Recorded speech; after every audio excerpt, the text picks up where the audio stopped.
Houston is a windy city. Look at the buttressing on this roots. That is the tree becoming stable from very windy conditions. See the pines.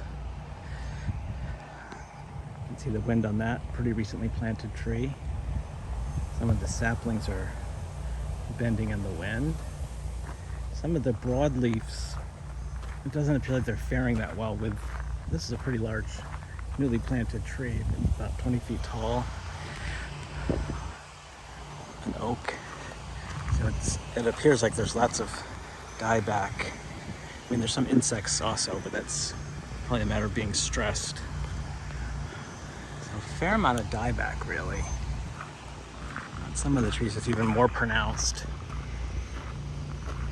So planting a large shade tree in full wind definitely has its downsides. I wouldn't say this is an asset currently. It will probably recover, but it'll be some years. Where the seedlings are doing better. Those are going to adapt to the conditions.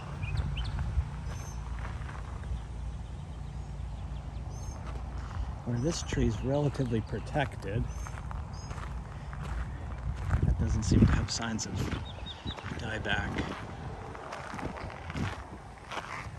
So an alternative strategy would be to planting larger trees, to plant them in groups, or plant smaller trees with larger trees in very close proximity, closer than they are, to help protect them. Or the larger tree could be pruned down about 1/3 at planting. That would also be another alternative.